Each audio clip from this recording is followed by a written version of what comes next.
Olá, queridos, a paz do Senhor Jesus para todos. Eu sou o pastor Adilson e esse é o Conexão da Alma. Hoje nós estamos falando aqui da igreja, hoje teve culto, né? Estou aqui e aproveitei para fazer uma mensagem de um ambiente diferente, não é mesmo?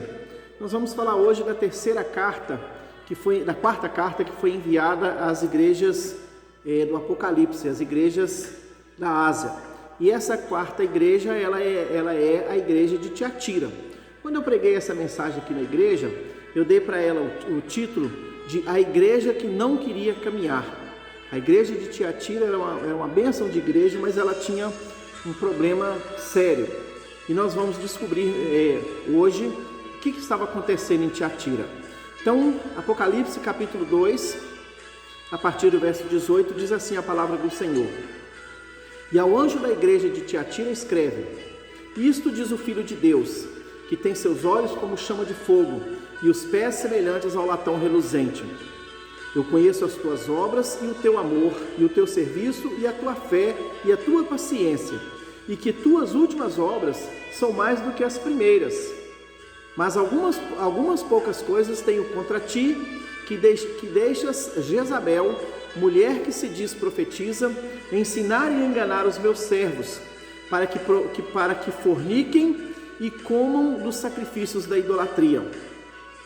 E dei-lhe tempo para que se arrependesse da sua fornicação, e não se arrependeu. Eis que a porei numa cama, e sobre os que adulteram com ela virá grande tribulação, se não se arrependerem das suas obras.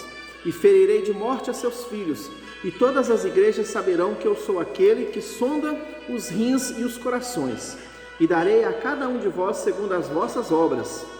Mas eu vos digo a vós, e aos restantes que estão em Tiatira, a todos quantos não têm essa doutrina, e não conheceram como dizem, as profundezas de Satanás, que outra carga vos não darei. Mas o que tendes, retende-o até que eu venha, e ao que vencer e guardar até o fim as minhas obras, eu lhe darei poder sobre as nações, e com vara de ferro as regerá, e serão quebradas como vasos de oleiro, como também recebi de meu Pai, e dar-lhe-ei a estrela da manhã. Quem tem ouvidos, ouça o que o Espírito diz às igrejas. Amém, queridos? Presta atenção. Tiatira, ela foi fundada por Seleuco I, em meados de 300 antes de Cristo, e como uma cidade de tropas de exército. A primeira pessoa que foi alcançada por Cristo em Tiatira foi uma mulher chamada Lídia, que era vendedora de púrpura e que estava em Filipos. A igreja de Tiatira era uma igreja de meios termos, ou seja, os membros possuíam algumas boas qualidades. Eram notáveis por seu amor, sua fé, seu serviço e a sua perseverança. E no verso 18, o Senhor está dizendo para Tiatira assim, olha, e ao anjo da igreja de Tiatira escreve, isso diz o Filho de Deus, que tem os seus olhos como chama de fogo e os pés semelhantes ao latão reluzente. Eu conheço as tuas obras e o teu amor e o teu serviço e a tua fé e a tua paciência, e que as tuas últimas obras são mais do que as primeiras. Queridos, estavam aumentando o seu zelo, fazendo mais agora do que no princípio. A igreja de Tiatira, ela crescia, a situação de Tiatira, ela era inversa da situação de Éfeso. Por quê? Éfeso estava abandonando o primeiro amor. Éfeso começou cheia de amor pela obra e com o tempo ela foi esfriando, Mas em Tiatira a situação foi diferente. Ela começou pequena, ela começou, fraquinha, assim podemos dizer, e a fé dos crentes de Tiatira, eles foram aumentando, mas ela não tem muita diferença da igreja de Pérgamo. Enquanto ela é diferente da igreja de Éfeso, ela não tem muita diferença da igreja de Pérgamo. Por quê? Porque mesmo a igreja que crescia na fé, ela tolerava os falsos profetas. Só que a situação ainda era muito pior do que Pérgamo, porque eles toleravam Jezabel entre eles. né? O verso 20 diz assim, olha: mas algumas poucas coisas tenho contra ti, que deixas Jezabel, mulher que se diz profetiza, ensinar e enganar os meus servos, para que forniquem e comam dos sacrifícios da idolatria, e dê-lhe tempo para que se arrependesse da sua fornicação, e não se arrependeu. Queridos, Tiatira, ela era famosa, né, pelo magnífico templo de Ártemis, que era um outro nome da deusa Diana. Pensa-se que Jezabel tinha sido uma devota notável de Diana, com qualidades de liderança e seguidores influentes da cidade, que atraída à causa crescente do cristianismo, filiou-se à igreja, mas insistia no direito de ensinar e praticar licenciosidade, alegando receber inspiração para tais ensinos. Ou seja, ela ensinava a fazer coisas erradas dentro da igreja, com o discurso de que ela era inspirada para isso, que ela estava recebendo inspiração divina para isso. Ela era chamada Jezabel porque, da mesma maneira que a outra Jezabel, aquela Jezabel diabólica, esposa de Acabe, da mesma forma que ela introduzira em Israel as abominações do culto a Astarote, essa Jezabel, ela também introduzira na igreja cristã as mesmas práticas. Nem todos os pastores em Tiatira aceitavam os ensinamentos de Jezabel. Era uma ou outra igreja que aceitava. Mas, querendo ser tolerantes e imaginando que ela talvez fosse um auxílio importante na conquista da cidade para o nome de Cristo, eles a escolheram, né, eles a acolheram no ministério. Pensava que ia ser uma boa coisa colocar ela no ministério, e ela estava profanando a igreja, profanando o nome de Cristo. Ela estava ensinando práticas licenciosas, ela estava levando o povo a pecar. No verso 21 a palavra diz assim, olha: e dei-lhe tempo para que se arrependesse da sua fornicação, e não se arrependeu. Eis que a porei numa cama, e sobre os que adulteram com ela virá grande tribulação, se não se arrependerem das suas obras. Presta atenção, queridos.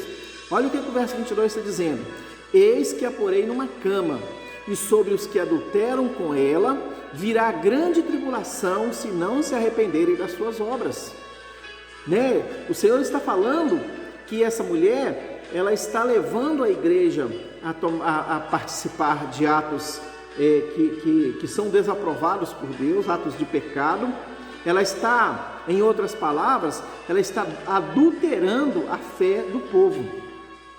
E o adultério, seja ele, né, em qualquer instância, em qualquer situação, o adultério, ele aos olhos de Deus odeia, abomina o adúltero, abomina a prática adúltera. Aí o adultério, ele vai sofrer suas consequências. Por exemplo, se você estiver numa vida de adultério, o seu relacionamento com o Senhor sofre uma ruptura.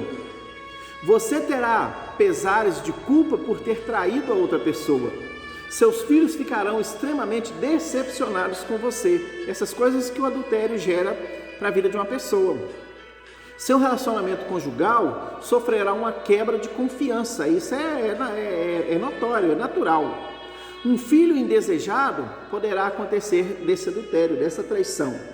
Você poderá ter que aceitar um novo casamento para sua ex-esposa e um novo pai para seus filhos. É nisso que o adultério resulta. Você sofrerá a disciplina do Senhor, ainda acontece isso. Você terá que carregar o nome de traidor pelo resto da vida. O adultério físico é pecado contra o próprio Deus. O matrimônio, ele é uma união sagrada, no sentido em que é uma instituição ordenada por Deus. A palavra fala sobre isso. O casamento, o matrimônio, é uma instituição sagrada ordenada por Deus. E por causa da dureza do coração do homem, há certos casos justificáveis de divórcio, mas não existe no Código Divino uma única sentença para justificar o adultério. Amém, querido? Deu para entender? O divórcio ele é até permissível por causa da dureza de coração do homem. Ele é até justificável. Mas o adultério não tem nada que justifica o adultério. E lá em Êxodo capítulo 20, o verso 14, Deus ele é criterioso, ele fala na lata: não adulterarás. É um mandamento, e é um mandamento muito claro: não adulterarás.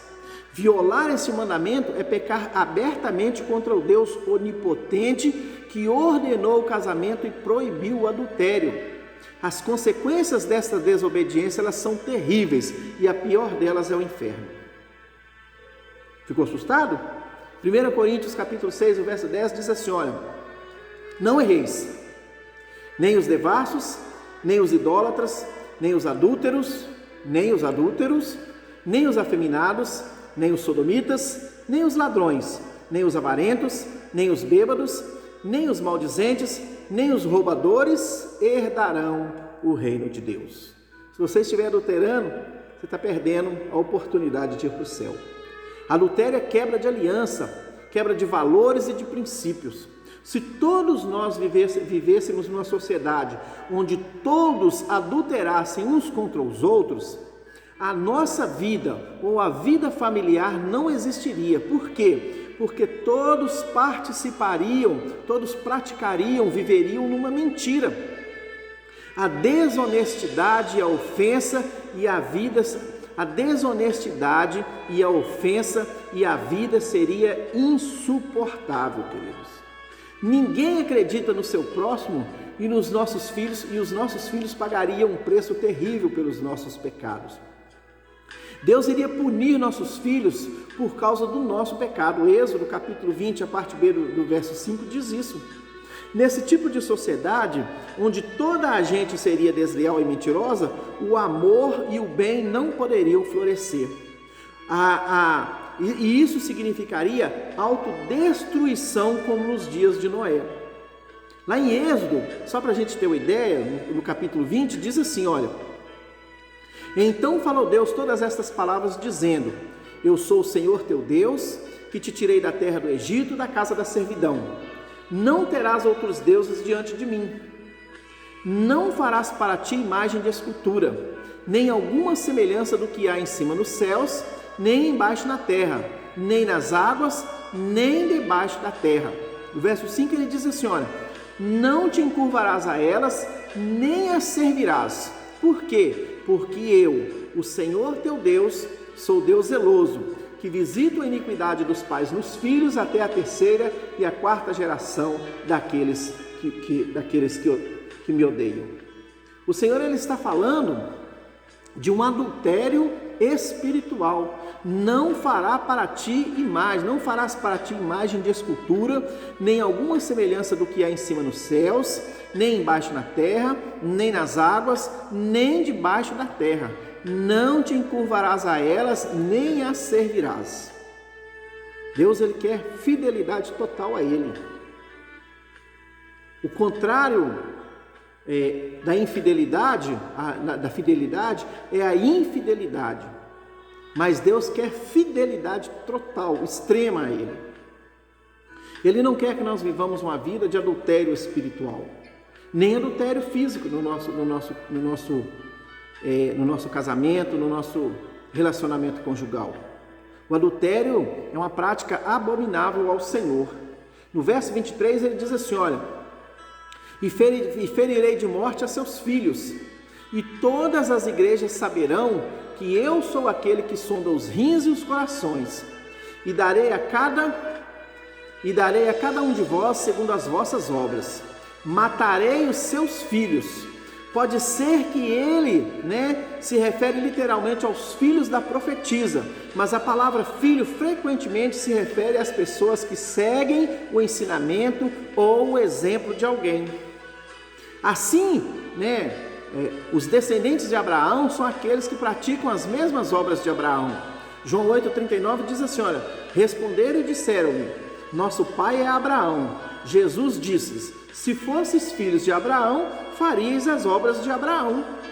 E os filhos do diabo são aqueles que imitam as obras do diabo. João 8,44 diz assim, olha, vós tendes por pai ao diabo, e quereis satisfazer os desejos de vosso pai. Ele foi homicida desde o princípio e não se firmou na verdade, porque não há verdade nele. Quando ele profere mentira, fala do que lhe é próprio, porque é mentiroso e pai da mentira. Da mesma maneira, queridos, é provável que os filhos de Jezabel sejam aqueles que seguem os ensinamentos e praticam as obras dela. Se não se arrependerem, Jesus está dizendo que ele mataria todos os malfeitores. No verso 21 ele diz assim, olha, e dê-lhe tempo para que se arrependesse da sua fornicação, e não se arrependeu. O problema da igreja de Tiatira é que eles não queriam sair da vida em que estavam vivendo, não se apartaram do pecado, da idolatria e fornicação e cometiam um adultério espiritual. Quando nós servimos ao Senhor e damos uns pulinhos de cerca, para andarmos em pecado, estamos adulterando contra Deus também. A palavra diz que somos a noiva de Cristo. Ezequiel 16, verso 8 diz assim, olha, e passando eu junto de ti, vi-te, e eis que o teu tempo era tempo de amores, e estendi sobre ti a aba do meu manto, e cobri a tua nudez, e dei-te juramento, e entrei em aliança contigo, diz o Senhor Deus, e tu ficaste sendo minha. Efésios 5 diz assim, olha, 23, porque o marido é a cabeça da mulher, como também Cristo é a cabeça da igreja, sendo ele próprio o salvador do corpo. De sorte que assim como a igreja está sujeita a Cristo, assim também as mulheres sejam em tudo sujeitas a seus maridos. Vós, maridos, amai vossas mulheres, como também Cristo amou a igreja e a si mesmo se entregou por ela, para santificar, purificando-a com a lavagem da água pela palavra, para a apresentar a si mesmo igreja gloriosa, sem mácula, nem ruga, nem coisa semelhante, mas santa e irrepreensível. Assim devem os maridos amar as suas próprias mulheres, como a seus próprios corpos. Quem ama a sua mulher, ama-se a si mesmo. Porque nunca ninguém odiou a sua própria carne, antes a alimenta e sustenta, como também o Senhor a igreja. O problema de Tiatira é que eles estavam permitindo os ensinamentos de Jezabel e ela estava levando a igreja de Jesus, a noiva de Jesus, a viver práticas imorais e com isso a igreja estava se afastando da verdade. Algo de errado estava acontecendo dentro da igreja e isso estava desviando o povo de ouvir a verdade. Não existe, querido, não existe a igreja perfeita. Toda igreja tem seus problemas. Mas o problema de Tiatira é que ela se recusou a se arrepender. O Senhor deu tempo para ela. Tiatira se recusou a ouvir os ensinamentos de Deus e ela continuou a viver, de um ensinamento moral. Ela recebeu tempo para se arrepender, mas ela preferiu viver a imoralidade. O que Cristo estava querendo dizer, com aquela carta de advertência, é que eles estavam levando uma vida perigosa. O que faziam era contrários à fé de Cristo. O problema de Tiatira é o adultério espiritual. O adultério é a união ilícita com alguém que não é o seu verdadeiro cônjuge. O adultério é um ato de infidelidade. O adultério é a quebra de um voto sagrado. A igreja, representada por Tiatira, é um modelo de igreja que se torna infiel no amor ao Senhor Jesus e à sua palavra. Tiatira traiu o seu voto de fidelidade ao Senhor. Como sobreviver quando o mundo ao seu redor torna-se acomodado espiritualmente e prejudicial? Como sobreviver quando a igreja se torna espiritualmente doente? E pior, talvez essa igreja, seja onde você conheceu Jesus. Talvez seja a igreja onde você cresceu e aprendeu todos os ensinamentos de Jesus. Talvez seja a igreja onde você costuma pregar, onde você pregou. Talvez você deseja muito que essa igreja melhore, mas ela só fica mais doente espiritualmente a cada dia que passa.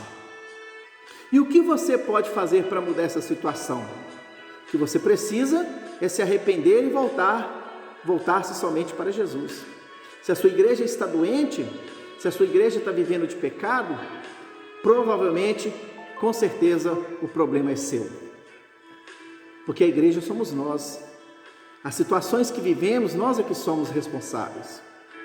No verso 24, Jesus diz assim, olha, mas eu vos digo a vós, e aos restantes que estão em Tiatira, a todos quanto não têm essa doutrina, e não conheceram, como dizem as profundezas de Satanás, que outra carga vos não porei, mas o que tendes, retende-o até que eu venha, e ao que vencer, e guardar até o fim das minhas obras, eu lhe darei poder sobre as nações. Aos poucos crentes de Tiatira, que não se corromperam, Jesus está desafiando a conservar a fé que ainda tinham.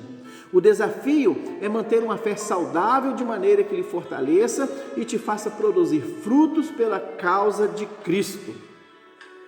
Aí no verso 18 ele vai dizer assim, olha, e ao anjo da igreja de Tiatira escreve, isto diz o Filho de Deus, que tem seus olhos como chama de fogo e os pés semelhantes ao latão reluzente.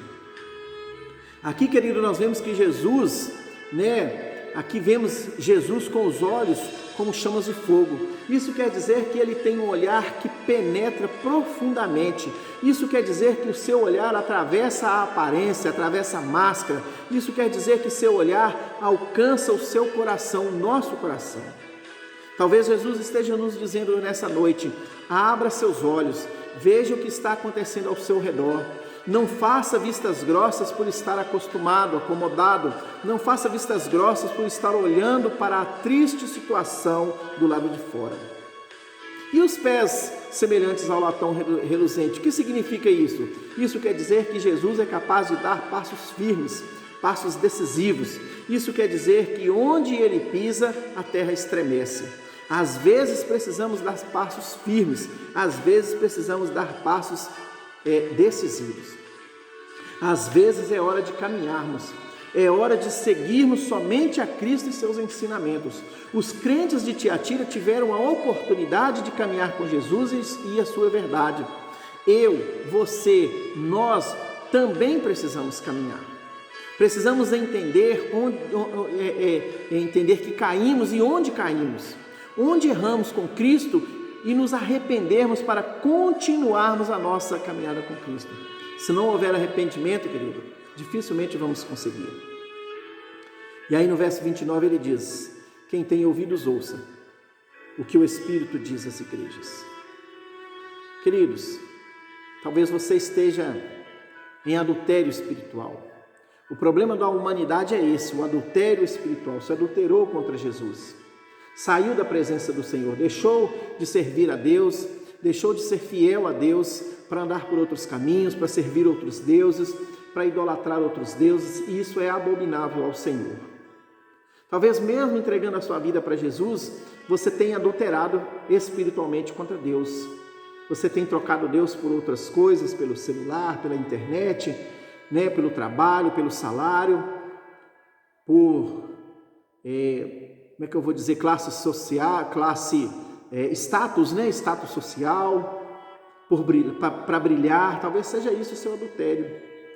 Mas se estivermos vivendo essa situação, querido, é hora de nos arrependermos, é hora de voltarmos para o Senhor, largar essa prática adúltera, e voltarmos para o Senhor, buscar no Senhor sabedoria para entender onde caímos, onde estamos errando e consertar a nossa vida diante de Deus. Eu quero orar por mim, quero orar por você nessa noite. Pai, em nome de Jesus, Senhor, Deus, eu te peço no nome de Jesus, que o Senhor contemple aqui a minha vida, contemple a vida do meu irmão, da minha irmã, que estamos aqui orando, Senhor, que estamos aqui buscando no Senhor sabedoria, que o Senhor, meu Deus, abra os nossos olhos, os nossos ouvidos, para nós entendermos, Pai, o que tem nos afastado da presença do Senhor, da vontade do Senhor, o que tem nos levado ao pecado, o que tem nos levado a nos desviar da presença do Senhor. Deus, traga isso na nossa mente para que a gente, em arrependimento, Pai, possamos renunciar tudo isso na nossa vida, Senhor, e seguir, meu Deus, uma vida nova, uma vida transparente, uma vida de alegria na presença do Senhor. Deus, essa é a nossa oração dessa noite. Que o Senhor nos abençoe, que o Senhor nos guarde, que o Senhor nos dê direção e sabedoria para consertarmos a nossa vida diante da presença do Senhor. Essa é a nossa oração e eu te agradeço no nome de Jesus. Queridos, você que já se inscreveu, né? Você que está gostando dos vídeos, dê o seu like, compartilhe para outras pessoas, pode ser que essa mensagem venha abençoar a vida de alguém. E você que ainda não se inscreveu, se inscreva, ative o sininho para receber as mensagens, compartilhe com outras pessoas. Eu tenho certeza que essa mensagem vai edificar a vida de alguém, vai ser útil na vida de alguém. Amém? Eu te agradeço, Jesus te abençoe. Nós nos encontramos no próximo vídeo, na próxima igreja, no nome de Jesus. Amém.